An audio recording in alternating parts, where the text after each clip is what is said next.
O céu é o meu trono, a terra é o estrado dos meus pés.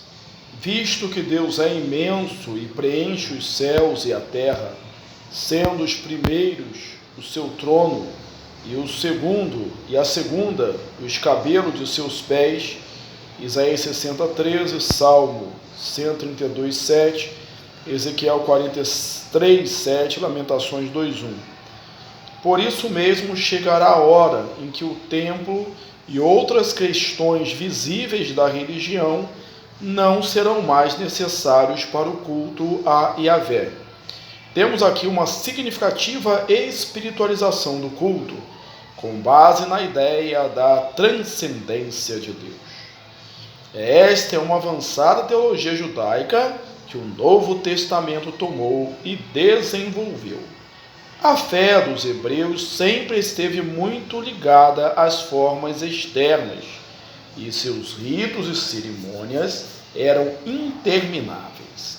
Aqui, porém, o profeta descreve com muita ousadia uma nova filosofia de culto, algo mais ou menos como se vê na Epístola aos Hebreus, que escreveu uma palavra sobre todas as complexidades do culto dos judeus, Cristo.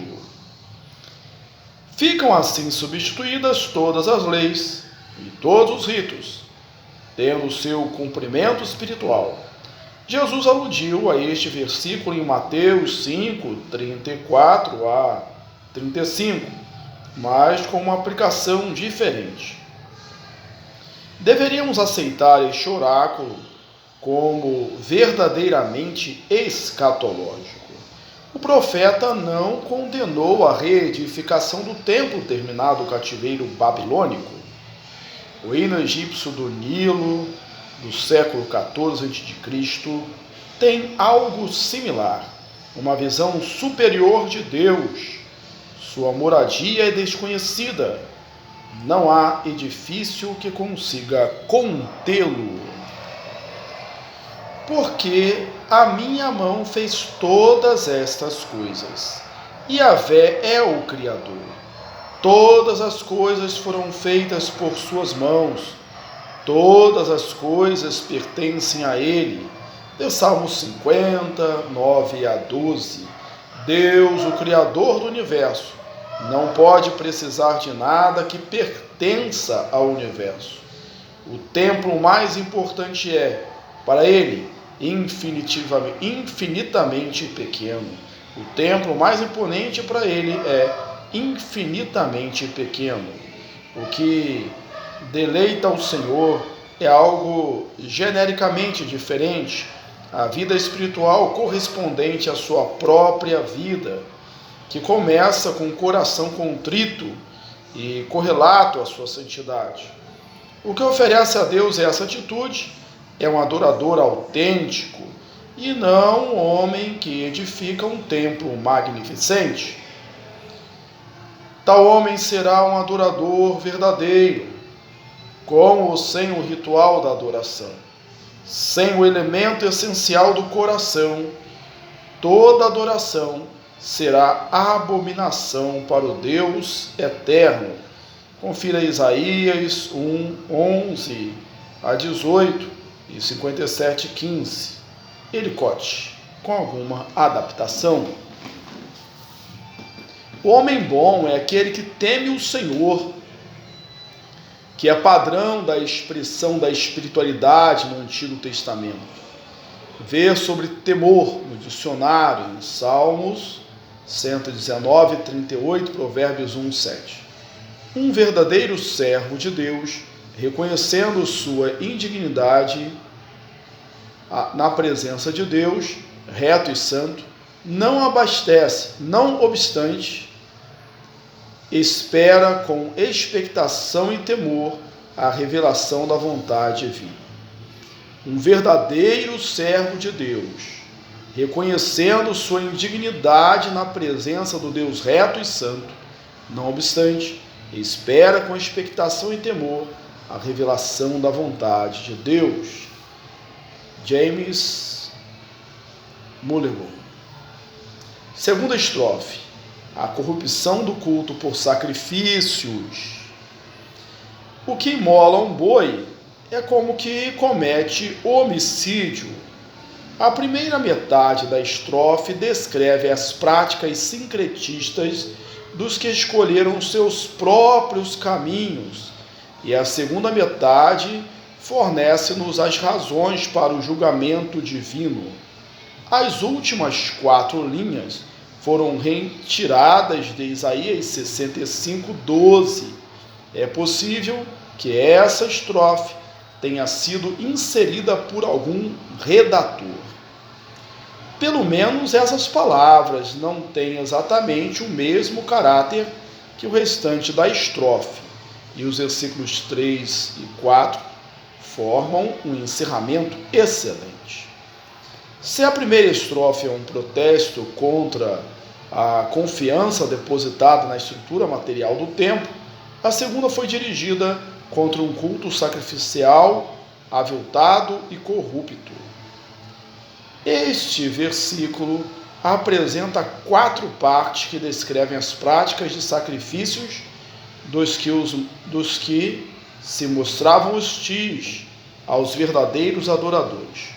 O ponto central dessas comparações é que as mesmas pessoas que tão escrupulosamente se faziam presentes aos ritos efetuados no templo, paralelamente também se davam licença para praticar as formas religiosas pagãs mais horrendas. Isso pode ser visto nos 4 pontos seguintes.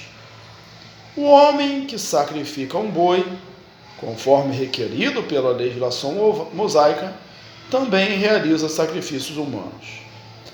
O homem que sacrifica um cordeiro, segundo exigido pela lei mosaica, quebra o pescoço de um cão, ou seja, sacrificava um cão e comia sua carne como parte da festa de sacrifício. Dario proibiu os cartagineses de oferecer sacrifícios humanos ou comer a carne de um cão. 3. O homem que apresentava uma oferenda de cereais em consonância com a lei mosaica, paralelamente oferecia sangue de porco sobre o altar, conforme faziam os pagãos que pensavam que esse animal era sagrado. Ver Isaías 65:4, quanto às notas positivas sobre essa questão. 4. O homem prestava uma oferenda memorial de incenso, de acordo com os requisitos da legislação mosaica, ver Levítico 2, 24 e 7. Também abençoava um ídolo com suas fórmulas mágicas e encantamentos. Eles inventaram um horrendo sincretismo. Os israelitas paganizados se apaixonavam por suas misturas religiosas e pensavam ter melhorado as regras baixadas por Moisés. Isso posto, preferiam seu próprio modo de expressão religiosa e abandonavam as fórmulas prescritas por Moisés. Mas os caminhos do sincretismo e os caminhos de indivíduos apóstatas, e não de pioneiros que exploram terrenos novos. Mas os caminhos do sincretismo são os caminhos de indivíduos apóstatas, e não de pioneiros que exploram terrenos novos. Assim, eu lhes escolherei os infortúnios, e farei vir sobre eles o que eles temem. Em vista de aqueles israelitas rebeldes terem preferido seu sincretismo corrupto, por isso Yahvé escolheu para eles a aflição. Eles não poderiam mesmo passar longo tempo naquela vereda. Aquela apostasia precisava ser refreada. Eles haveriam de temer quando chegasse o julgamento divino. Já tinham recebido o chamado divino ao arrependimento, mas não tinham dado a mínima atenção. Pelo contrário, O que era repelente a Yahvé, era isso que eles preferiam e amavam, e continuavam a praticar. Em outras palavras, eles eram apóstatas voluntários. As 4 linhas finais são idênticas a Isaías 65:12. Eles preferiam o que Yahvé odiava. O que Yahvé tinha escolhido para eles, entretanto, causaria temor e aflição. Está em mira a perversidade da vontade humana. Mateus 7,15. O autoabandono à vontade de Deus é a essência da verdadeira fé. Querer fazer a vontade de Deus é mais sublime do que fazê-la, pois tal boa disposição aceita a vontade do Senhor quando nada há para ser feito. A fé sempre envolve uma escolha. Henry Sloane. Terceira estrofe. A voz de julgamento vinda da cidade. Ouvi a palavra do Senhor, vós, os que a temei. Aos fiéis é endereçado aqui um breve oráculo. Há um conflito entre esses remanescentes fiéis e os infiéis, que formavam a maioria apóstata. Os que estavam sendo oprimidos, pois, foram encorajados. As contas seriam devidamente equilibradas algum dia. Os que temiam o Senhor, que tremiam diante da sua palavra, vê o versículo 2 deste capítulo, eram amados por Yahvé e haveriam de receber de seus benefícios, embora, por enquanto, fossem odiados por adversários e opressores. Eles tinham sido expulsos por amor ao Senhor.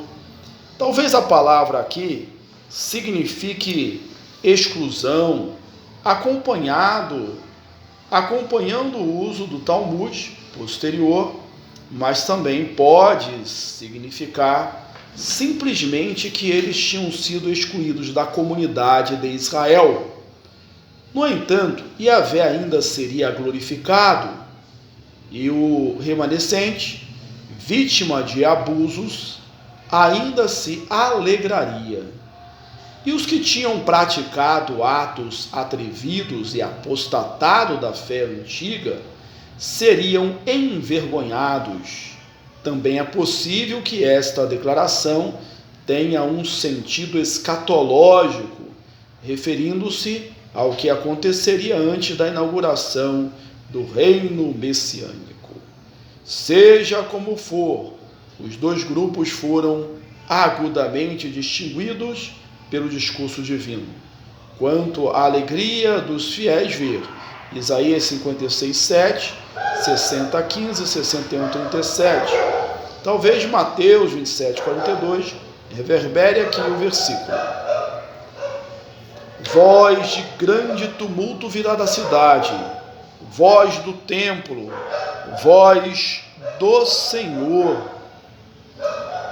Voz de grande tumulto virá da cidade, voz do templo, voz do Senhor. Havia um tumulto de vozes na cidade. O ruído era a voz do Senhor que falava. Essa voz vinha do templo, o lugar autorizado para a sua adoração e culto. Anunciava vingança contra a facção apóstata. O julgamento estava chegando e foi solenemente anunciado. Ouçam o grande ruído que vem da cidade, ouçam o ruído que vem do templo. É o Senhor a punir os seus inimigos. A vindicação em favor do verdadeiro crente, pois o Senhor retornou ao seu templo e está pondo as coisas em boa ordem. Confira Ezequiel 43, 1-5. Yahvé, aparecendo no seu templo, a fim de governar gloriosamente e impor a sua vontade aos homens, um tema escatológico comum. Quarta estrofe. Novo nascimento e novo povo. antes que estivesse de parto, deu à luz. Neste versículo encontramos um tipo diferente de parto. A mulher deu à luz a um filho, antes que lhe viessem as dores de parto, antes mesmo que as dores da contração atingissem. Eis que ela teve um filho. No versículo 8, aprendemos que a mãe era Sião, e também que os fiéis, provavelmente aqueles dos últimos dias, nasceram com tanta facilidade, a ponto de o nascimento deles constituir um tipo diferente de nascimento. A salvação lhes ocorreu como um nascimento miraculoso e admirável, por ser uma obra do Senhor que é maravilhosa aos nossos olhos. Salmo 118, 23. A restauração de Jerusalém será um milagre operado por Deus. O decreto de Ciro, publicado somente 70 anos após o cativeiro babilônico, ocorreu súbita e inesperadamente. Isso não está em pauta aqui, mas serve de ilustração do que será o decreto de Deus sobre o novo povo durante a era do reino de Deus. Quem jamais ouviu tal coisa? Quem viu coisa semelhante? A atitude por trás dessas palavras não é de derisão, e sim de espanto. O nascimento do filho aponta para o nascimento de uma nação em um único dia. Sião estava em trabalho de parto e deu à luz filhos, por assim dizer, filhos instantâneos. A dispersão romana será revertida de maneira súbita e completa. Assim, todo Israel será salvo. E repentinamente,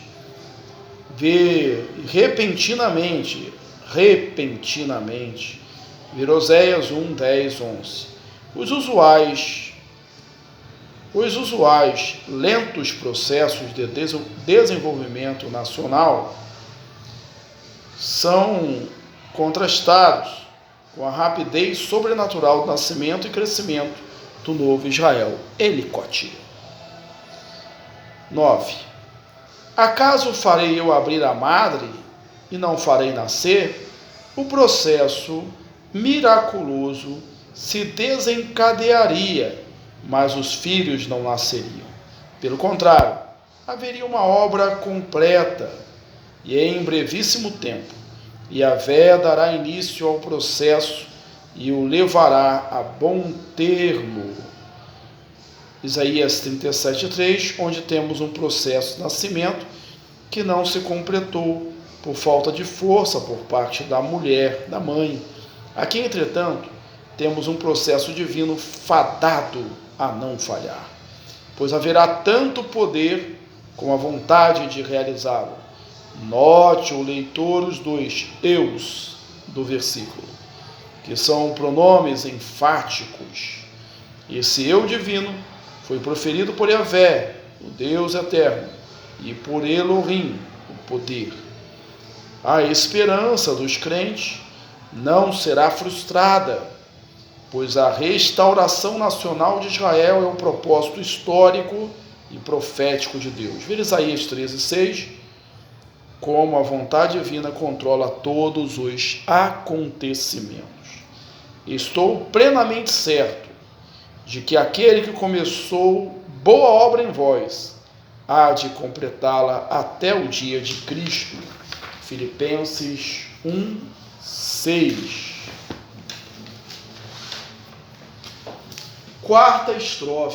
Quinta estrofe.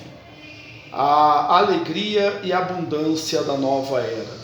Regozijai-vos juntamente com Jerusalém e alegrai-vos por ela. No hebraico, há 3 vocábulos com o sentido de regozijar-se que a maioria das traduções modernas não produz. A tradução inglesa aqui consegue esse feito, traduzindo essas 3 palavras, por regozijar-se, estar feliz e sentir-se feliz. Nossa versão portuguesa traduz os termos por regozijar-vos, Alegrar-vos e exultai. A alegria é a nota-chave da restauração na era do reino de Deus. Ver o dicionário, artigo chamado Alegria. As lamentações do presente serão descontinuadas. As lamentações do presente serão descontinuadas. O profeta Isaías estava exultante quando previu o que aconteceria na nova era. Isaías 57, 18, 60, 20 e 61, 2 a 3.